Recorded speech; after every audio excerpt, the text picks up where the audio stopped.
But anything that you don't want me to talk about, don't want me to ask about? Oh no, I'm a very open book, unfortunately for other people. You know, we'll get into that.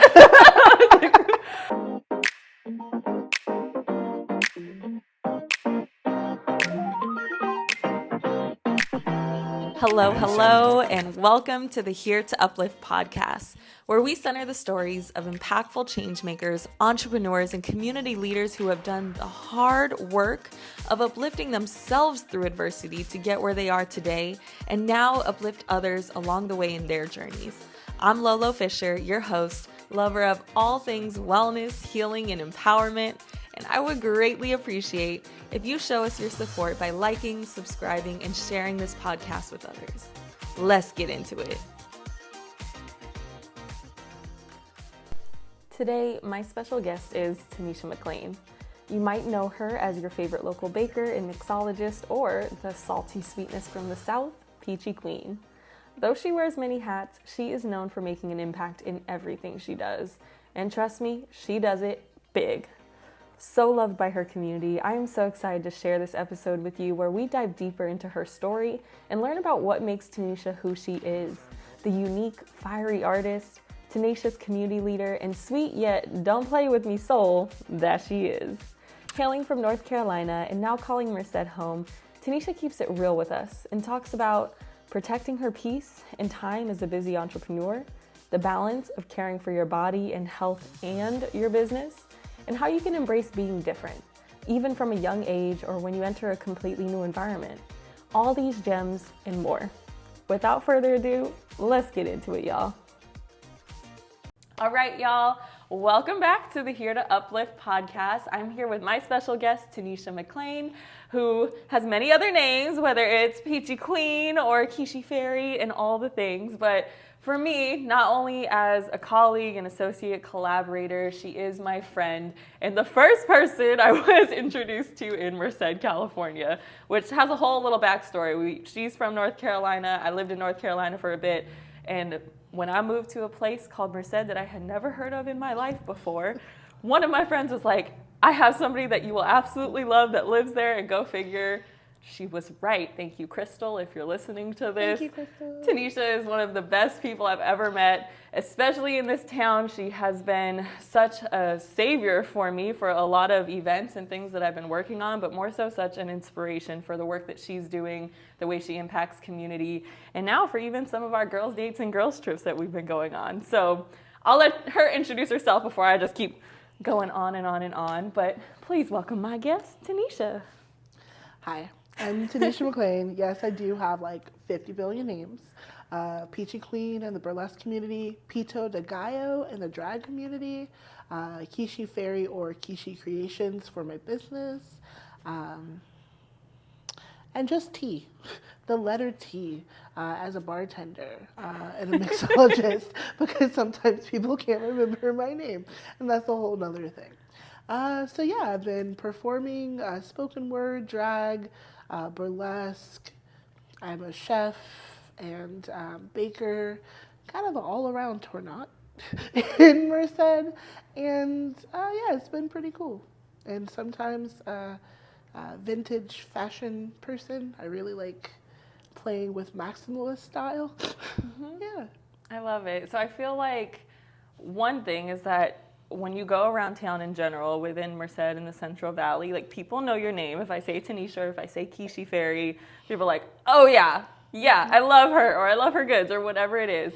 So you found a way to connect with a lot of community members in the work that you're doing. So even though what I hear most often in businesses is like you have to just have a specific niche, it's like you have multiple niches that have now connected so many people across this community that I don't think would normally connect in the ways they do. So was there intention behind that, or was it just like you doing your thing and it happened naturally? So originally I was just like, no, I'm going to do this thing and this is what I do. And I try to keep things separate. Yeah. Like I have like 2 or 3 dead Instagrams that are still kind of floating around where I was trying to be like, this is the person and this is the thing and this is the thing. So now I have just 2 distinct ones. And my business one, it's food, but it's also human behind it, because I had to remind people that even though I do all this stuff, like, first and foremost, I'm a human. Yeah. Because there's a human element to every aspect. Art imitates life, but it's also life. And then with food, like, you feed people, but like a person is putting their intentions and they're putting their energy into it. So that's also part of, you know, that humanity. So kind of remembering, I had to remember I'm a human first and foremost. And so then I kind of just grabbed this, like, I used to be like, oh yeah, hi, I'm Tanisha, I'm your baker person. And then people were like, oh, do you also perform? I'm like, and I would try to keep that separate. But in a tiny town, I'm a Black queer femme. It's really hard to separate all my things. So I was just like, here's all the stuff. And I was just like, poof. Right. How does it feel for you now that you've done that? Strange, because then people develop these parasocial relationships sometimes. And sometimes they can't disassociate, like, my Burly persona and my baker persona. And they kind of meld together, which is fine. It's kind of done that during the pandemic. But sometimes, like, people who I don't necessarily know who feel like they have a relationship with me will come up, and then they cause a little bit. If I say I'm with, you know, families or hanging out with people who get my treats, I'm not talking about, like, my Burly stuff at that moment. There's time and space, so I have to kind of set a little bit of boundaries with that. Okay, that makes sense. Okay, I want to kind of break down the different parts then to know, like, where each journey has led. So when did you get into baking and cooking? So I've been baking and cooking since I was 5 with my mom. 5?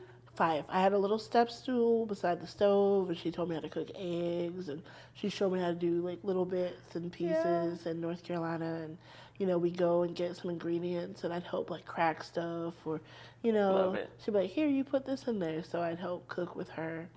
And professionally, in some regards, since I was 15. Yeah. So I'm 37 now. So however long that is, I've been in kitchens, learning prepping, and I was a short order cook. I was a grill cook. I've been on different parts of the line: front of the house, back of the house, management, bar stuff. So just kind of a little bit of everything. A little bit of everything. And I'll be talking to people that are like, how old are you? Right. Like, I got experience, all right, I understand. I've just been hustling, going through stuff, and just trying to make sure I know all the components of what I'm doing, so that if I take on a person like an apprentice later, then I know that I'm telling them something that I've already done. Yeah, that makes sense, because I think far too often we're getting told what to do by folks who haven't actually done it themselves or don't know how to do it themselves, but neither here nor there. Sometimes it'd be like that. I mean, I've worked on being a little bit more balanced in my temperament, but I know when I was, like, hard in the knives and fire life. Isn't that the culture, though?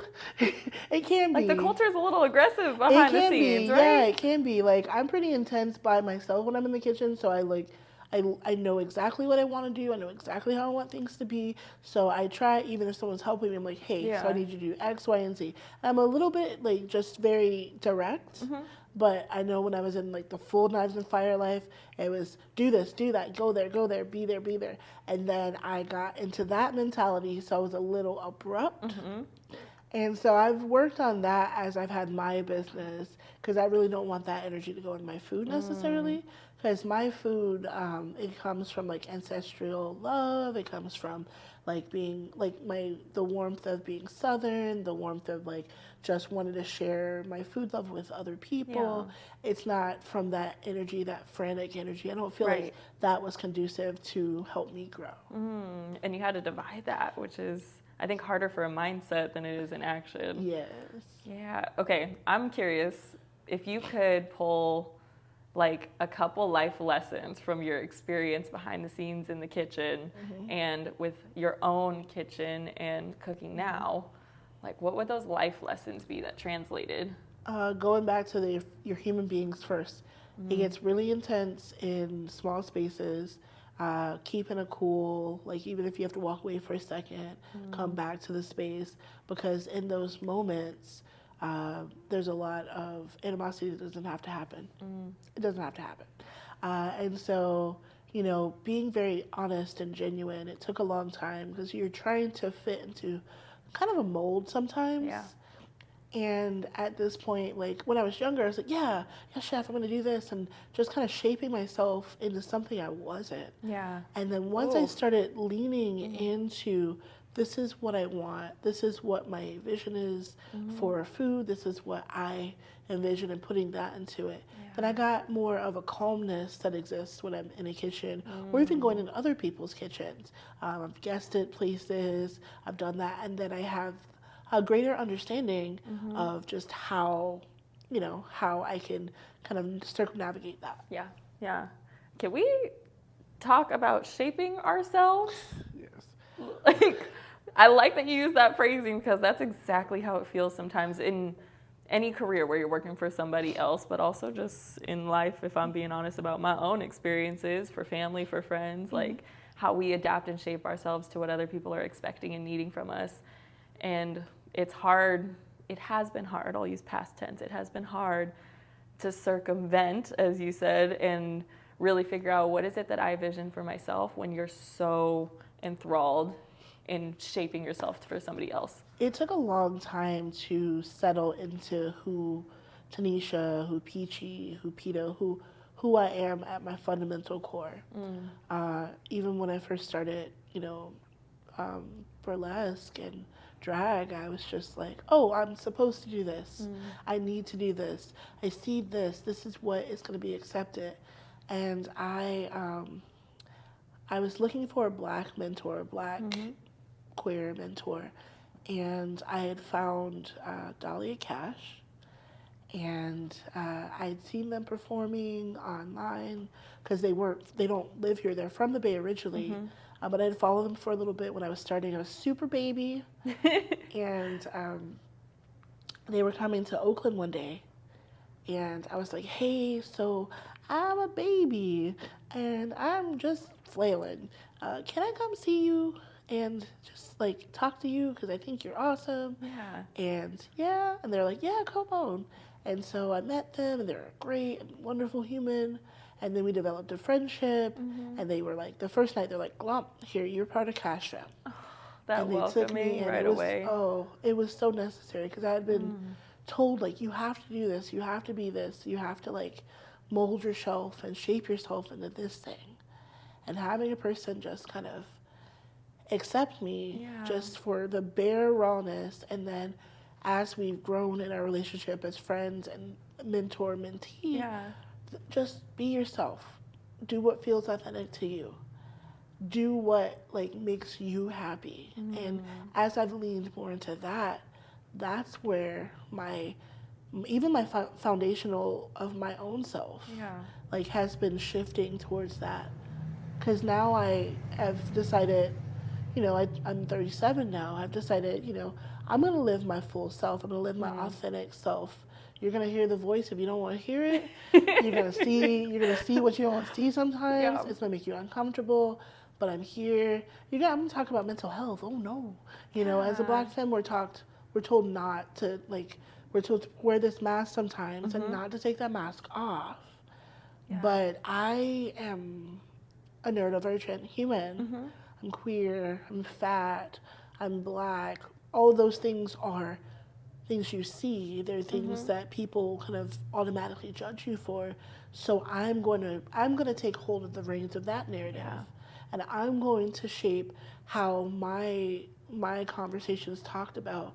And people are starting to see that. I get a lot of commentary about, hey, thank you for being yourself, or thanks for your openness. And it's really hard. I'm not going to say, oh, it's not easy, of course. It's a journey.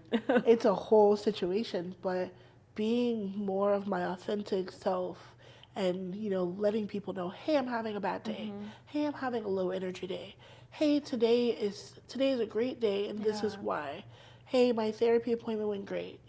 Just being very honest with people. I think that gives you a better insight into who a person is, and so people are drawn to that more. Right. I've gotten more followers just shooting the shit, being like, hey, or like, going to conferences and be like, hi, I'm Peachy, how are you? I'm just excited to be here. And people are like, okay, all right. I'm like, I'm a fairy, what's up? Fresh out the forest, let's frolic. And people are like, okay, hey, I'm weird. Are you weird too? Let's be friends. And people are like, all right.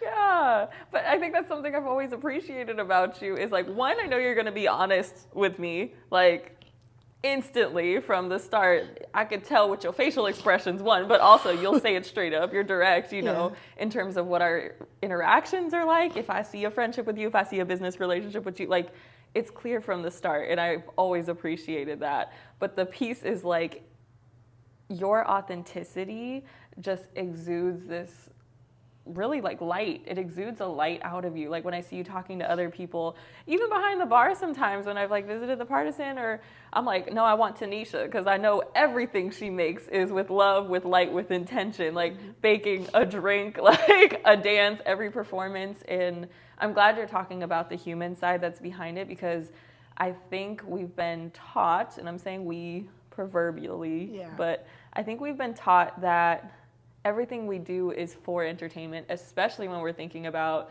burlesque, dancing, even our businesses, like we're serving other people. Like everything I do is for your entertainment. And that's not true. Like the entertainment is only a piece of the story. The entertainment is a byproduct after you're doing the thing that brings you joy. Because if I'm just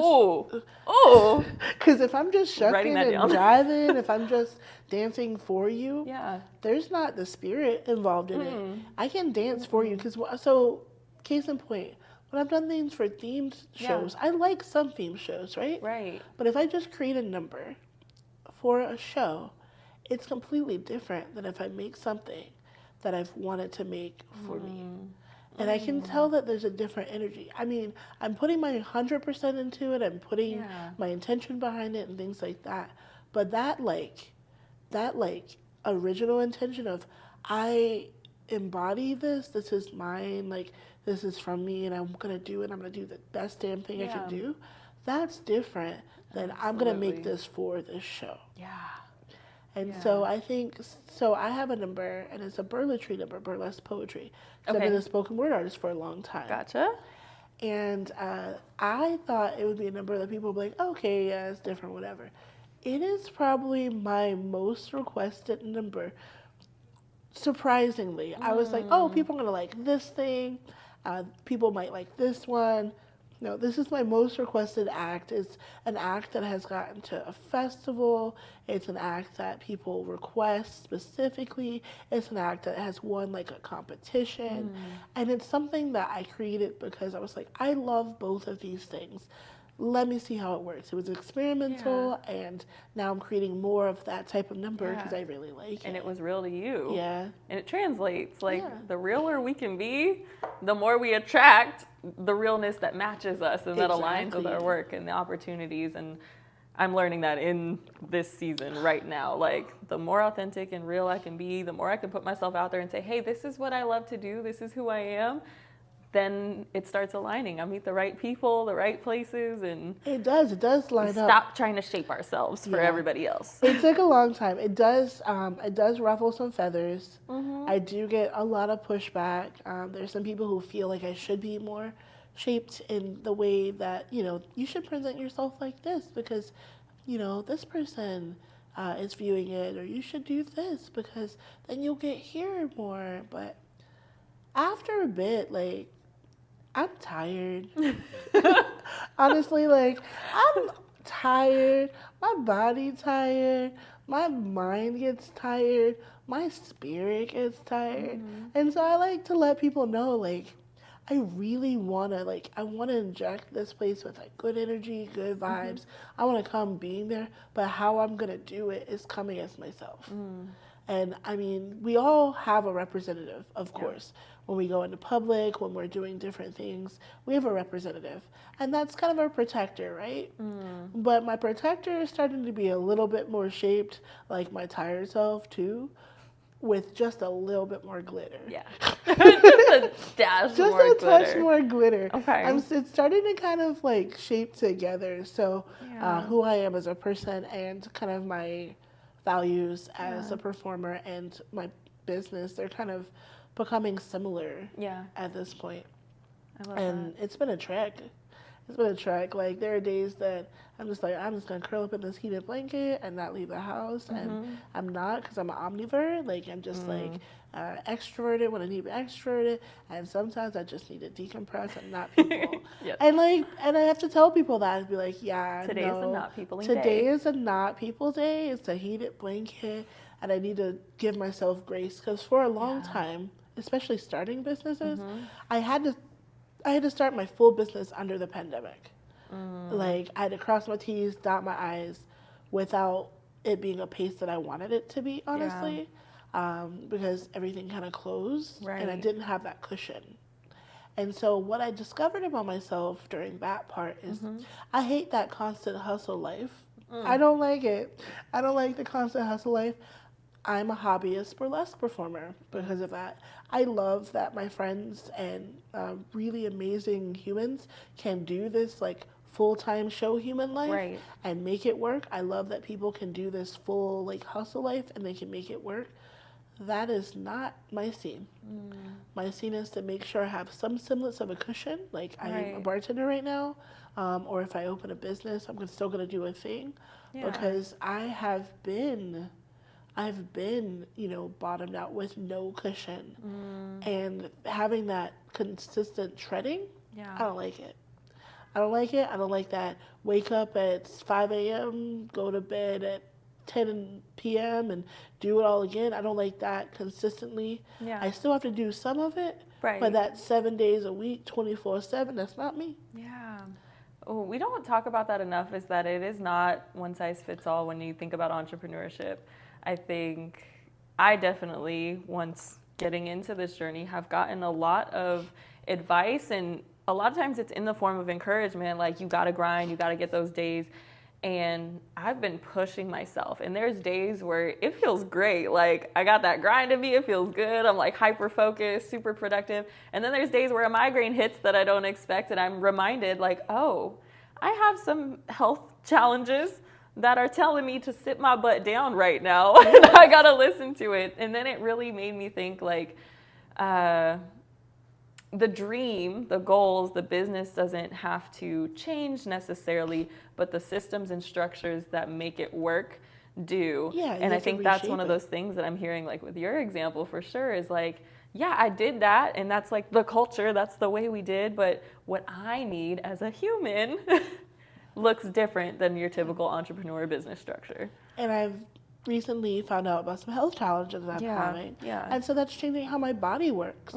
So having to touch in with my performance, with my business, having to be like, hey, so I'm not going to do as many things as I was previously able to do. I'm not going to, like, force myself to do what I was doing before. I'm going to try to rest more, because if I don't rest more now, I won't be able to do any of the things later. And so having to express that, to articulate that to people, and have them be like, oh, but I understand. That's awesome. But what I need is this, and what I need is patience, and what I need is grace. And having to articulate that and be understood, and not be yes, but, And so I've just stopped accepting yes, but. And people, with that boundary, people think I'm a little bit more stern or a little bit more aggressive, but that comes with being a Black femme anyway. People take boundaries as aggression. Sipping my tea on that one for sure, because people will take your boundaries as acts of aggression against them. People don't understand why, as a business owner, you have boundaries. They don't understand that some days you're not accessible. And they get really agitated or upset about that. And I've had to take my mind away from the what ifs, the what have yous, the, oh, this person's just not going to buy my stuff anymore. This person's, or I'm not going to have any followers if I take time away. And just know that the people who support me continue to follow my journey, who understand that why I do what I do, why it's important, and who've continued to believe that, they'll be there. And the people who drop off, and the people who don't like the boundaries and the people who take those boundaries as a form of aggression or an act of oppression when there is none, then those people are not the people that I need. And the followers will come. The people who understand, they like your product being your performance, your product being your baked good, your product being your classes. Whatever the product is, the people who understand that first and foremost, you being a person is the most important, they'll stay. And they'll connect with you because you are real. And you're honest with yourself and you're honest with them. People, I feel like the people who are on that grind, who are blowing kind of the smoke at people, and when the smoke clears, they see that this person was kind of full of shit. You know what I mean? Like, whew. And they see this person was kind of full of shit, and they see that this person wasn't doing and modeling the things in the way that they were actually saying they were. They're just talking about it. They weren't being about it. So my thing that I'm trying to go into 2023 with is I am trying to continue to be about what I'm talking about. And if I'm talking about it, I'm being about it. And if I'm not talking about it, because I'm not being it. It's not in my mouth. So I'm trying to do that. I like that, and I appreciate it. Because you're right. I mean, even with social media, with podcasts, like you can hear a whole lot, and when you actually do your research, you're like, questionable. You know, there's people who they'll like, oh, I love this, or I'm this, and this is what I do, and every day I wake up, and I wake up, and I do this, and this is how I go, and every day, and they're not that person. That is their persona. Persona over the person. Over the person, and that's different. And I think we all have different personas. So to know, like, yes, I can represent this part of myself in this way, but I'm also going to tell you that's not every day, because I also have this piece of myself in this piece. And y'all can get the whole entire thing if you ask for it, but you got to know that it's not just one part of me. I'm just like, hey, peace, love, and positivity. But some days, anybody can get these hands, these happy hands. These happy hands. And it's got a little spank to them, all right? And it's just like, yes, I am on this journey to try to, like, be loving and be more even and be a light, or, bring light and energy. But sometimes, like, you need to heal yourself, because if you don't heal yourself as a healer, if you don't pour into your cup, ain't nobody else going to pour into you if you are empty. You cannot refill from an empty vessel. I've been told that, and I've told people that. And, like, I have check-ins with friends. We check in. Me and my other friends, that we check in with each other. How are you today? Do you have any spoons? What's going on? How have you given yourself grace today? And that last part, though. Oh, it's important, because a lot of the times we don't treat ourselves nicely when we're talking to ourselves. We really don't. I got scolded by a partner one time. They're like, I am not appreciative of you talking to you like you're talking to you. Okay. And I was like, oh. And it made me realize, I was like, even when you're, talking to yourself, or you're telling yourself things, other people are seeing how you're treating yourself. And this partner, he was like, no, like, if I treated you like this, you would be very upset. Right. It's a problem that you're treating you like this. And that made me actually take some stock in how I was talking to myself, my internal, and even my talking to myself, like, you need to get this done. Right. Instead of, you need to get this done, like, bitch, hurry up. It's, okay, so what do we need to do today? And it's it's how I reshift my energy. Oh, that's so important, because we don't let out or tell other people what's in our heads. We are so much harsher on ourselves than anybody else would be. And then if we tolerate it from somebody else, that's a whole nother story. But what we tolerate from ourselves is highly problematic at times. It's highly problematic at times. So reshaping how I'm talking to myself, reshaping. I was having a horrible day starting the other day, because I felt how the energy was going. Right. And I was talking to my partner, and I was like, hey, I'm going to sit here and be quiet for like 10 minutes. because I feel like if I continue the day on this path, it's not gonna be good. I feel like I need to like sit in this and reshape how I'm approaching this day. Yes. Because it starts. Sometimes it starts with how you start. Yes. Fully agree. And taking that pause has been one of the most powerful things in my own life as well. So that is something that I would recommend for anybody. If something don't feel right, pause. Acknowledge that it don't feel right and take a breath, take a meditation, music, your favorite song, put on your jam, like eat a biscuit. I don't know. That's definitely a Tanisha thing. I think it's Tanisha's biscuits. But, you know, if we don't take those moments to pause, I don't think we'll ever fill our cup back up.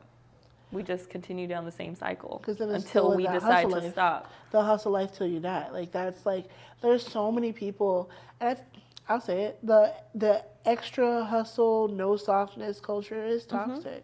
Yeah. It's toxic, and it came from people who did not want to sit in their discomfort. And it came from people who were like, no, you just have to go, go, go. Oh, yeah, that's happening. Just put that to the back burner. But, I mean, there's nothing wrong. Okay. There's nothing wrong with hustling in itself. Right. We have to still do that. I still hustle. But that hustle till you die, don't stop, like just go, go, go mentality, we're not made for that as humans. No, as human beings, we have thoughts, feelings, emotions, hearts, spirits, all that inside of us. We are not robots. I'm not an automaton. I need a day sometimes where I just go look at flower. I just want to sit, I want to look at a flower. I just want to turn my brain off. Dum dum dum dum dum. You know, nothing. I was talking to my friend the other day, and I was like, sometimes I engage in my bimbo core. And what is that? I turn my brain off, and I just, no thoughts, just pretty. No thoughts, just breathing. No thoughts, just existing. And that's fine, and it's great, and it's important. Yeah. I like to say that really any life, but particularly entrepreneurial life, is about hustle and flow. Yes. And if you get one without the other, it ain't gonna work. Exactly. Like, yes, you have to have the seasons of hustle. And then also, one, you gotta create systems where the flow can happen. But also, you just have to make the choice to care enough about yourself and the human behind the business to flow. Yeah, to pause, to breathe. Because the hustle will happen. Like, hustle does not stop itself. Hustle will happen. When I'm like, oh man, I'm slow right now, I stop that thought process. It's fine. Let me do something else. Let me reshape. Let me figure it out. Maybe I'll do this. Maybe I'll do this. Pivot. Like, introduce this. I'm going to pivot right now. Yeah. Because I'm not going to complain about that time where I have some time. I used to complain, and then all of a sudden there's abundance. Yes, yes. And it's too much abundance. And then, oh, it's too many slices of pizza. Oh no, too many slices. Why was I complaining when there was time? And so you get into, there's seasons, there's ebb, there's flow, there's, the hustle happens. The hustle happens without your intervention sometimes. Ooh, the hustle happens without your intervention. It's up to us to, to segment and compartmentalize like how it happens and to build those systems and stuff like that. But that, like, if you have a business and it's something that is a commodity that people need or want or like, the hustle happens without your interference. It will be there. There will be opportunities that will arise. You can take those. You can, hey, I can't do this right now. Yeah. I've had to do that. People ask me why I haven't done as many pop-ups or as many of these things, and sometimes I've had to pivot. I've had to reshape. I've had to, I'm focusing on this part right now. Right. Why am I not performing so much right now? Well, this part of my life is taking over for a second. That's this season. Okay, this is Burly season. Okay, this is performance season. Okay, this is a little bit of a break because my business has taken precedent right now. And so knowing that there'll be times where your shift is going to happen. Yes. That's important. And sometimes you make that choice. Sometimes the choice is brought to you. Yes. Yeah. Well, I really like where this conversation is going. And now I almost want to jump back because I feel like we've definitely been talking about the more recent growth process to getting to like who you are now, the decisions you make, the mindset behind the work that you're doing. But like all the way back, you started cooking when you were 5 and learning how to do things with your mama. Like, what was young Tanisha like, and do you think she envisioned what you're doing now? Young Tanisha was anxious without a therapist, undiagnosed. She was. So I grew up like very strict Christian. But like in a way that was like shaping a lot of stuff. So I was like more quiet, and I was friendly, and everyone was like, "Oh, she's so nice." And my mom said, "I never met a stranger," but like I was still like really reserved in other regards. But I do stuff like I did theater for a long time. I was still doing writing poetry, and I still did like little poetry things.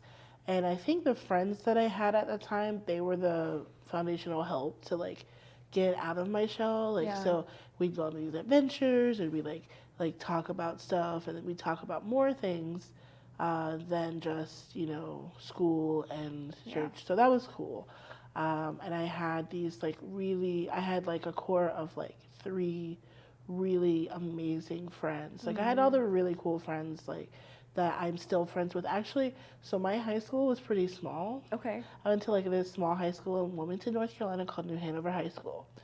And we actually, like, a lot of us keep up with each other on social media. We, like, you know, oh, you had a baby? Oh, yay, congratulations on that baby. Oh, you got a business? Hype up that business. And, like, people are, like, it was small enough that, like, we are able to, you know, hey, so my high school self was a little neurotic. I'm apologizing about that now. But I really think you, as a human adult, is great. So we've done a lot of that work. Okay. I've done a lot of that work with people who, it's funny how my perception was of myself in like middle school, high school, and other people's perceptions of me. Like, I was like, I'm kind of an asshole. Like, I'm sorry about it. But everyone's like, no, you were so nice. Like, and I'm like, whoa. Like, or like maybe it was just in my head. Like, what I was saying was.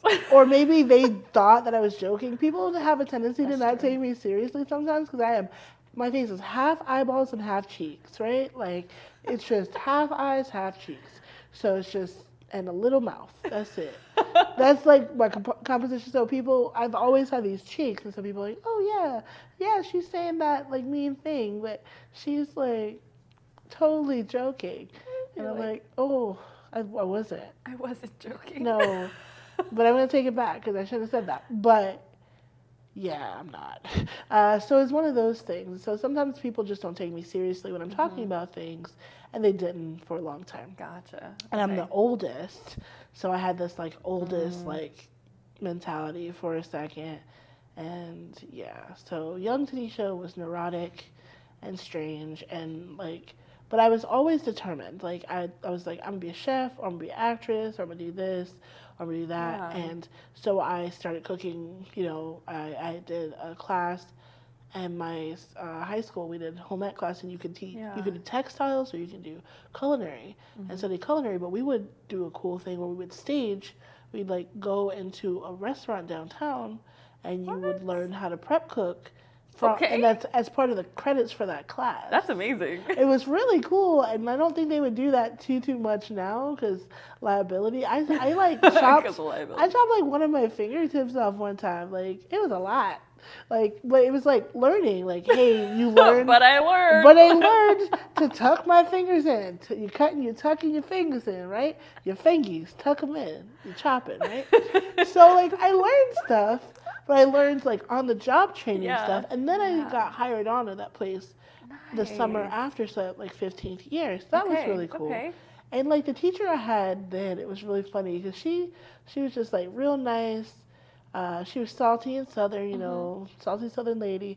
And, you know, we'd be making stuff. And she's like, oh, hi. And I just would think about stuff and, like, trying to make it. She's like, oh, I like that. How, give me that recipe. You know, and, like, stuff like that. I got the juice, and baby. So I was like, I'm doing it, right? And so, like, I was also bullied for how I speak and because I wanted to, like, this aesthetic, like, I always had liked it, like, kind of the vintagey or kind of maximalist aesthetic, but I grew up in this, like, tiny coastal southern town, and so I got picked on for how I sounded. I sound white, quote unquote, or my diction or vernacular, all of that. I got picked on for that, or just my, like my eccentricities, my little things that make me a little bit neurodivergent, that are tics, and I didn't know how to deal with them, or I just would be off zoning out in my own space, and then people were like, "Oh, she's strange." And so people either really liked me or they thought I was real strange. And the happy medium was the friends that I actually made. Actually, one of my best friends, Angie, apparently she tried to talk to me and I was zoning out one day and I was mean to her. Like, I was like, nah, whatever. I said something, but I was, like, dismissive. And, like, but she became one of my best friends. And we're still, like, from middle school on. We don't talk every day. And, like, with my, like, really close friends, the thing is, with my really close friends, I don't have to talk to them every day, but we can pick up, like, right where we left off. It feels like you were talking, like, every single day or living in the same town. You know, we catch up a little bit and then poof, right back into it. Right. And that's, like, my friends back east. That's, like, my friends here. Like, we are both busy, so we don't get to talk all the time, but it's like, hey, what's up? And we're just boom, boom, right back in it. Yeah. And that's how I feel like close friendships as adults are. Yeah. It evolves. Yeah. It evolves. Yeah, you know, it's a lot of what do you have in your planner on this day so we can hang out. Right. Sometimes. Right. And all about the planners. Some people don't get it, and some people get really upset because you can't be spontaneous. I was more rigid in my thought process.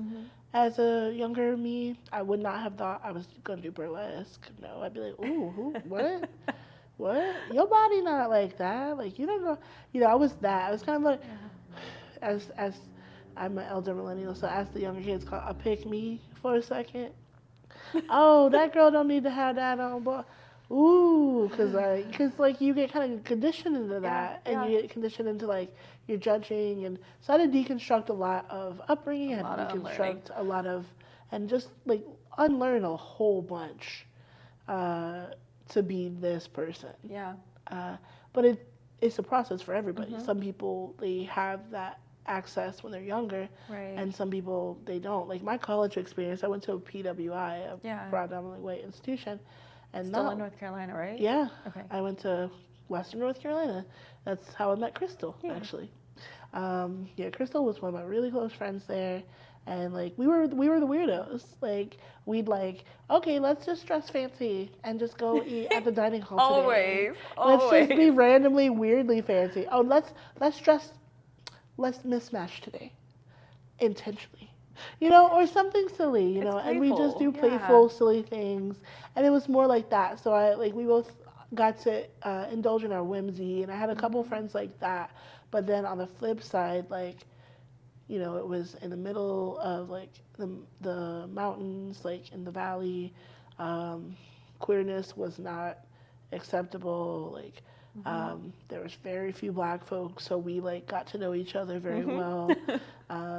I was trying to fit in, however that was, and part of this like culture that was a little toxic. So I had this mentality I had to unlearn. Yeah. And I kind of, as an adult, wish I'd gone to a HBCU, but I feel like I wouldn't be able to. So I call myself an infiltrator.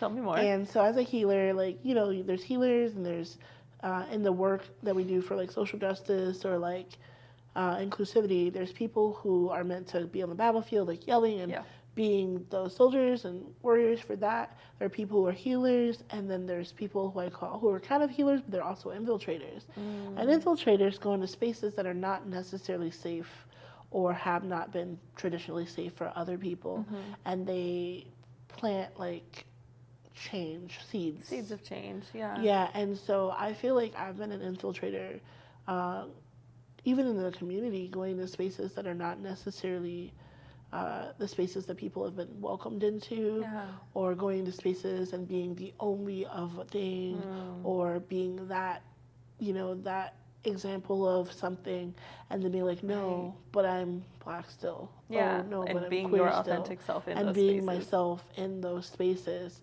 and getting other people, either giving them, kind of helping them be emboldened to be themselves, or inviting them into the space, or like having to be able to come to the space and see someone like looks or feels like them. Yeah, and that has a huge impact too. Making a way is so underrated. Yes. It is exhausting, one, but I think I'm going to speak for myself. I know I have had a lot of moments where I step back to reflect on like, wow, like doing this was really hard and this environment wasn't meant for me, but I made this choice because I saw somebody else do it, succeed. They made a way, and like I just need to give some gratitude and appreciation because their journey was probably so much harder than this one. Yes. So with you being, I like this kind of like label area that you've created of like being an infiltrator.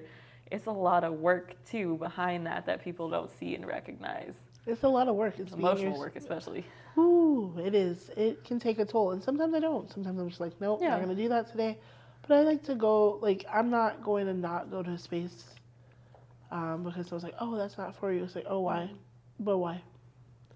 And there's been people who have labeled spaces as unsafe, and they're not actually unsafe. There have been unsafe people there, or there have been people who are bad apple, right? Yeah, or so just like feeling it out or figuring it out, And there are some spaces that are genuinely unsafe, and I'm just like, absolutely not. No, we're not doing this. Yeah. And being honest about that,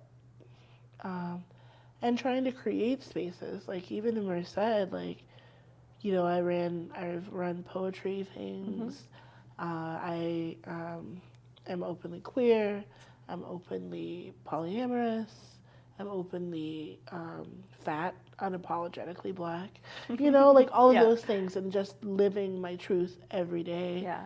And being just real with people and being like, hey, so I'm a healer witch. Do you need some energy today? Do you need a hug? Yeah. Do you need to exchange energy for a second? You feel down? I can sense it. Like, I'm feeling this energy. It's like it shifted. What's wrong? And people are like, oh. She's reading me like a book. Ooh, can you close the book? I don't like this. And so sometimes people feel a little uncomfortable, and I try not to make people feel uncomfortable. Hey, if you don't feel comfortable talking about this, we don't have to. Just know that I'm here, and try to be that person. Yeah. That inclusion goes a long way, because I actually just said this in a story recently too. I was saying that really what I struggled with myself, especially in my college years, that I went on a mission to change for everybody else. And now I'm realizing, like, okay, there were other routes to doing that, but it was the need and desire to feel seen, heard, and valued. Like, just that minimum. To me, it was like, that's minimal. Like, I just want you to see me for who I actually am. I want to feel heard when I say something, and I want to know that I'm valued in this space. And in college, I really struggled with that. Like, I went to my first Black Student Union meeting and was just like enthralled and excited, also at a PWI, to be in our little smaller space of this giant campus, to like see people like me have these conversations. I'm like, yes, everything you're saying, I felt it. It's real. Yeah. And the moment I try to speak, somebody cuts me off and says, you're not Black enough to be in this conversation. You're like, what's going on? Right. Instantly, the place that I felt seen, heard, and valued, like, completely different experience. That transformed later. There's like more to that story, but even in that moment, I remember that's a moment I won't ever forget, because I don't want anybody else that interacts with me to ever feel that way, that comes into my studio, my home. Like, I don't want you to ever feel that way. Yeah. And in every space that you and I enter, like, I know that's an energy thing that we try to put into. Like, when we've collaborated on our events, taught our classes, we're always so intentional even about our captions and how we describe it. Like, everyone is welcome. Or like, even if this is specifically for women, let's talk about who's included in that women. Like, we're talking about femme identities. We're talking about really thinking about the span of how we identify ourselves rather than a label that society's putting on us, and thinking about just knowing that as humans we should be valued and we should find those spaces. Sometimes it's a little harder to find. Yeah, and I get asked, like, so sometimes I get really salty about tiny towns. I get salty about it because I can't find, like, That was going to be my next question, so keep going. I can't find this, I can't find this, oh, I need this, oh man, I wish we had this. But sometimes it's really good, like being able to do collaborations. Yeah. Hey, I have this idea.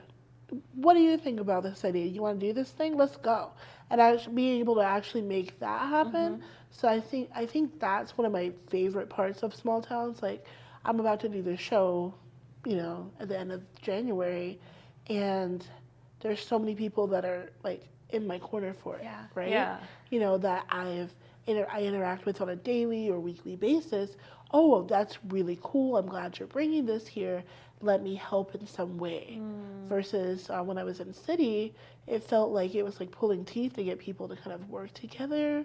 Or, you know, you'd find these people that you could mesh well with, but then everybody else was kind of, I don't know, it's self-serving, if that's, it's less community-based. Yeah. And I really like that sense of community that I've found here.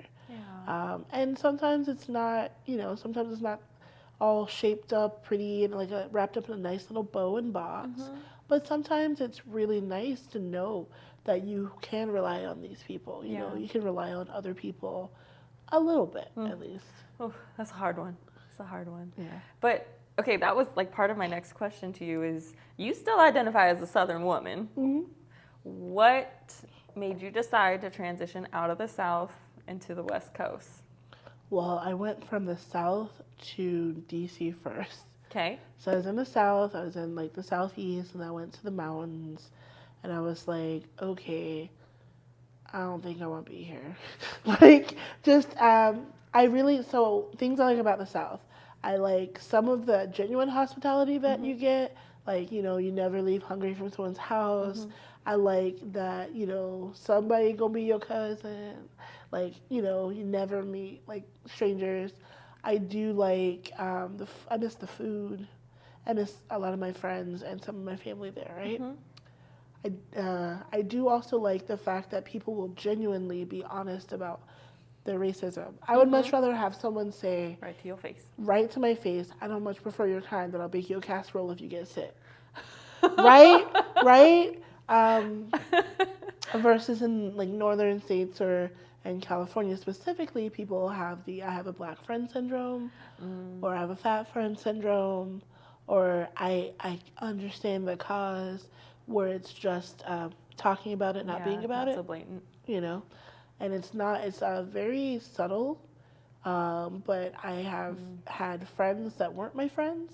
Okay. That I found out weren't actually down for me here, more so than I had genuine friends that I knew where they stood instantly when I was back home. Right.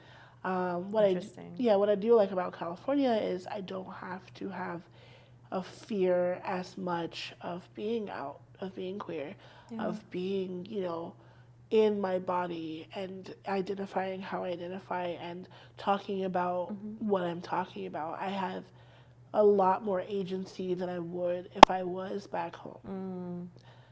You know, people are a little more accepting in certain areas, in certain spaces, of a little bit more open-mindedness. Yeah.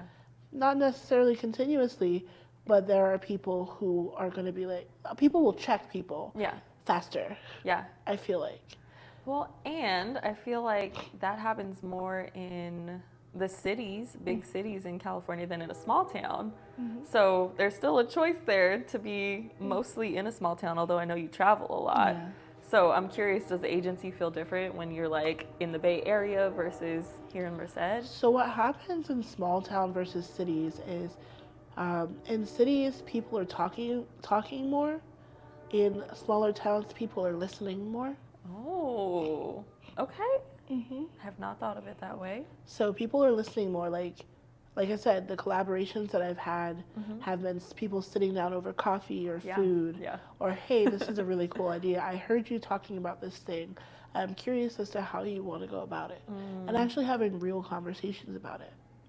Versus when I've had things that I've done in the city, okay, we're scheduling these things. Okay, you have this thing, and there's so much noise, background noise, and it's that continuous hustle culture all the time. Or it's a lot of, oh, we need to do this, and no follow through. Yeah, the topics might be more prominent, you're hearing it a lot more there, but the relationship behind it is sometimes missing. And the actual follow through is missing a lot. Interesting. Yeah, and I've noticed that for me, and might not be the same for everybody else, but my own experience has been I get a lot more done here when I have an idea and I want to do a process for it. Versus what I've been. That's because you can't avoid people in a small town. Like, I'm going to see your face. I know where you live. I know where you go. You can't hide from me. You going to stay in your house forever because I'm going to find you, right? Right. Like, and you're going to feel real bad when you don't follow through on something and I see your face every Tuesday. And so I like that a little bit more. I like that a little bit more versus like, I would live in DC and I'm like, oh, cool, I really want to do this thing. Oh, yeah, we should totally do that thing. Okay, well, how about this thing? Yeah. Here, like, if you say you're going to do something, you better follow through because we're going to see each other's faces. We're going to see each other. And you're going to feel bad about it. I'm going to make you feel bad about it without actually talking to you about it or making you feel, just my face might make you feel bad about it. Just, oh, hi. How are you? Right? And in my head, I'm like, shoot, did I send that text message back? Did I respond? What? Right? And so, I don't know. I find that with smaller communities, you have easier access to resources sometimes. Yeah. But then on the flip side, like, we didn't really have a Burly community here. So just kind of figuring out what you're missing and either trying to create it or bring people in that can help you create it. Right. Some people don't have that capacity, and I understand that.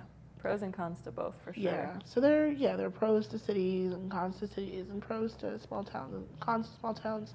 Being able to live, that was helpful. Like, I can live in a house. Yeah. I don't have to worry about, like, eating or financial resources. I don't have the capacity to city anymore. I lived in DC for a while. It ate my soul. It was a lie. I was just hustling continuously. I was, I was indulging in some vices not to feel feelings. I wasn't doing my shadow work. I wasn't. And so for me, that environment, it made the worst version of myself. Versus here, I have to tap into that. I have to check myself. I have to actually, because there's not as much instant gratification for, going, doing, being. Right. But then I can also go and do and be. I can go to the city. Ability to so I like that. expand. Yeah. I do miss cities. I do like them for smaller stints. But for me, living and continuously being inundated with all of it, it gets overwhelming. Yeah. And so for me, smaller areas for living, bigger cities for going to go do and then coming back. Okay. That makes sense. Good centering spaces. Yeah. Is there any advice that you would give to somebody who is still trying to figure out their place, where they belong, if that's a physical location or if it's more of an emotional thing? Because I know we've been through that journey, and I'm still trying to figure out, sometimes exactly that right place, but the way you say with such confidence that you're where you need to be and that you have the ability to expand to other places. I know there's a lot of us wanting that. Like, what advice would you give us? Like, there's social groups that are virtual, that you can meet people from different cities. Go to a space and pick a couple destinations and just be there. Sit in coffee shops when you go to cities or when you go to small towns. Listen to the conversations, kind of do your work or do whatever, but just kind of be a fly on the wall in spaces. And you can feel the energy that's in different spaces. And see if you like that space. Like, I've gone into towns, I'm like, no, this isn't for me. And I've gone into bigger city areas, it's like, I could see myself, like, I love Seattle. Like, I've been there, I'm going back to Seattle, like, in a little bit, and I love it. Like, everyone talks to, like, a lot of people talk to me about the Seattle freeze, but going in as myself and, like, just, hey, how are you? I've gotten so many, like, oh, hey, what's up? Like, we need to be friends. But that's most places I go, because you go in the space with your energy, and your energy is going to either break the ice or it's not going to. And that's fine. You have to get a little bit out of that bubble to actually trial and error, explore some places, say hi to people. And if you're an introvert, that can be really hard. If you're an introvert, which I am an ambivert, so sometimes I am, on those days where I'm not trying to extrovert, sit in that coffee shop. Just sit in that coffee shop, just listen. Listen. Sit in that bar in that darker corner where nobody else gonna bother you. Listen. Just listen. Because you get a lot of information, important information, from just sitting and listening. That's so true. And so I'm not always talking. This is most I'm talking a while. But you get a lot of pertinent information about who, what, when, why, all of it. Listen. Do you feel like it's a when you know situation when you go to places? No. No. I feel like you get tested out. Sometimes you might think, oh, I love this place. You go there. It might not be your place. It might be like, okay, I listened.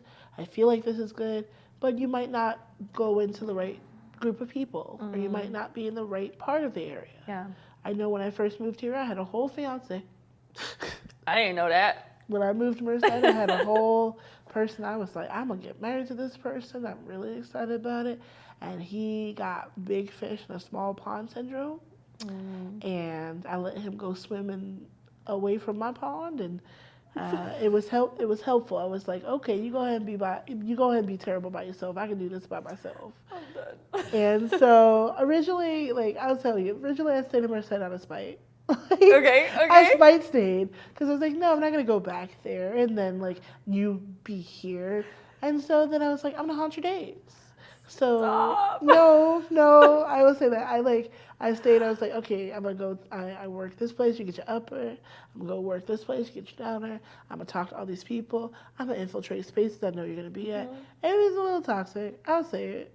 It'd be like that sometimes. Sometimes you get hurt, and hurt, right? Yep. Hurt creates more hurt.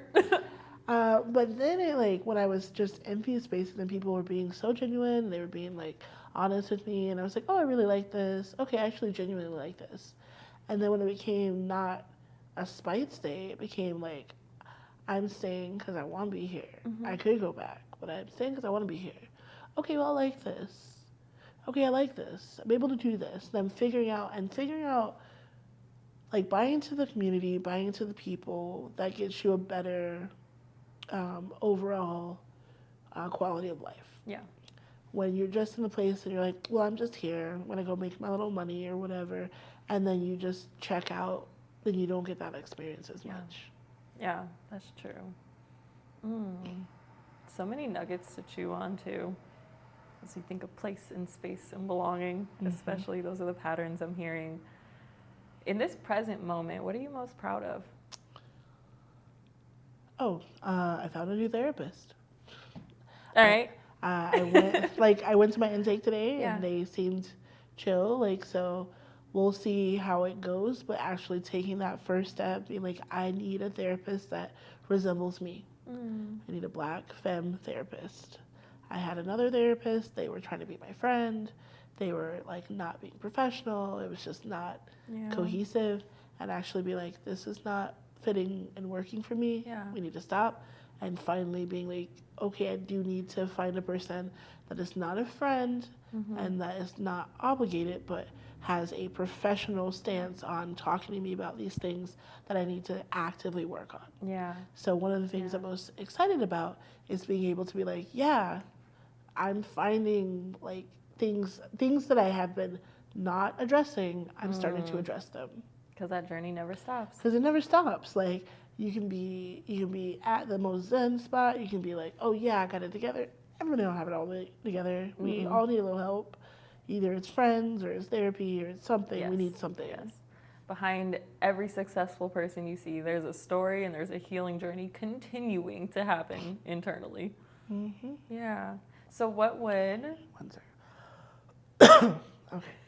What would 37-year-old Tanisha with a new therapist who is authentically in her being and in her work say to 15-year-old Tanisha? Calm down. Calm down.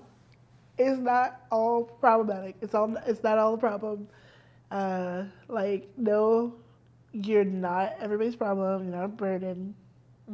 Because I was like worried. Oh no, I'm like something's wrong. Oh, everybody's like upset at me. It's not that serious. It's serious, but it's not that serious. Yeah. So I would take myself so seriously that I would just be so sick. Just like my body would be so tense continuously. And the only person that you really need to impress or be better for or be faster for is yourself. Everybody else will see that you are doing your stuff for yourself and you're going through this world and you're trying to be the best version of you. Yeah.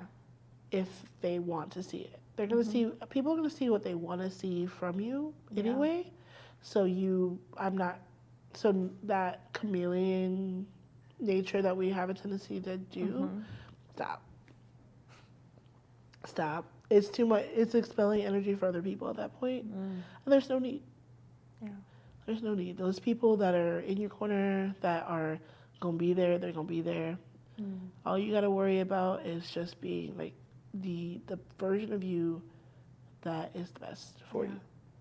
Yeah. And that's not, of course, like, I mean, if your intentions are decidedly malicious, of course, that's going to invoke like different energy. But if they're not, then of course that's going to bring in good people. I like that. And similarly, but thinking forward, what do you feel like your highest self or your future self, however you want to think about it, would be saying to you right now? I'm a nerd. A plant nerd. Water your plants. My highest self would be like, okay, look, I understand we get into situations that our brain's like, no, I don't want to do anything. The only thing we need to do is water our plants. Like, everything else is going to come, but water them. Because if they die, then we feel bad. And that's in our space, and we have brought them into our space. So, so girl, water your plants. Literally and metaphorically and all the things. Metaphorically. Water your plants, fill up your water, water yourself, water your plants. And so that kind of goes full circle. Yeah, I love that. As I'm like, I really need to water that plant behind me. I'm not gonna lie. They need some love right now. My pathos is like, baby, it's water outside. Water's not water. Right, like it's pouring rain outside and you ain't giving me none of that. Like, look, I can see it. Give me a minute. Hold on. All right.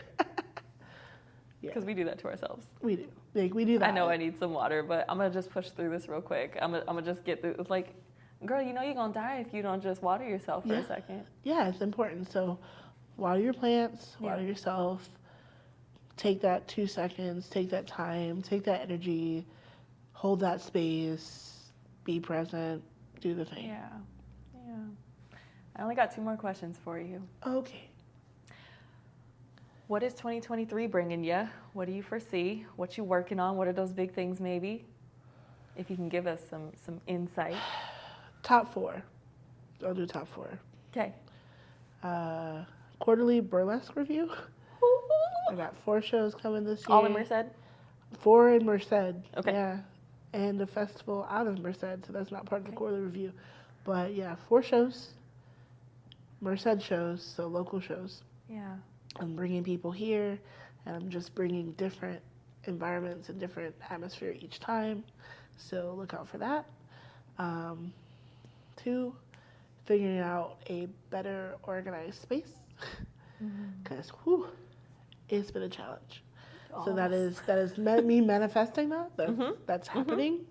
It's not a if, it's a when. When? Let's see. Soon come. Trying to travel a bit more, trying to figure it out, how it works with my current work and my business, and also reshaping how my business is.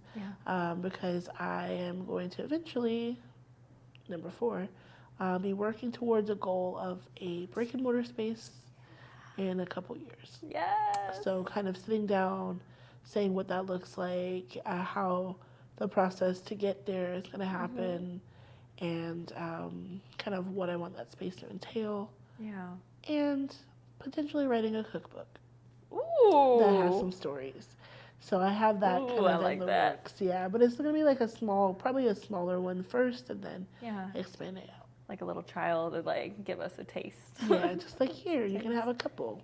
Do you like it? Okay. Because everybody be asking about them biscuits. Like, how do you get them this way? How? Yeah, they do. And people are like, how do you do this scone thing? For me in particular. Yeah. Like my friend really likes the herb cheddar ones, and so like everybody has like their favorite biscuit, everybody has their favorite like treat, which is cool. And so trying to get like some of my top treats, and somebody was like, even if you make a cookbook, I don't care about all that. I want you to make it. It's different because it's different when you make it, but it's still really fun to have something that's like, oh, my favorite neighborhood baker person has this little like thing that they're doing. So those are the top 4 things that I have in the works. I love it. Other things are not talking about yet. I get that. Sometimes you gotta keep it under the keep your cover. Stuff close to keep the buns in the oven still for a little bit. Well, I'm excited about that. I'm excited to check in like towards the end of the year and see like how those 4 things have been manifesting and coming to fruition. The last question would be for anybody listening or watching. What do you want them to remember about Tanisha McClain? Weird, but in a way that's like authentic. Like, if nothing else, like I lived as my full self and tried to be as good of a person as my mind would have me to be. That's not being like always positive. That's not being always negative, but that's just going in and just, hi, this is me, and I'm myself, and that is what it is. I love and appreciate you as your full self, and I'm really excited for other people to get to know you through this format in a little way, but obviously everybody in our local community knows and loves you in big ways beyond like social media and things we can find on the internet. So I just want to see you expand and grow to all the things that you want to do. I thank you for joining me because this conversation was delicious. Thank you for having me, and you're always fantastic and wonderful, and I love you. Thank you. Okay, where can the people find you? Okay. How can they connect with you? So I have 2 Instagrams. If you're looking for food and like baking type things and tea parties and possibility of virtual classes, then it's Instagram at Peachy Fairy. If you're looking for Burly stuff and, radical ridiculousness, that's where you can find that. It is Instagram at Peachy Queen, y'all. Yes. So Instagram is the better way. I'm also on TikTok at Peachy Queen, y'all. I just am random, like I was random today on that. Be my friend. Let's be friends. Yeah. That's about it. I'll make sure to link everything too in the description, but more than anything, like what I got from this conversation is that the most important thing is to let go of the BS that we're told to shape ourselves into and just be our full authentic selves in business, in life, in relationships, in it all. You definitely are setting that example. So thank you, Tanisha. Thank you. Okay. And that's a wrap, y'all.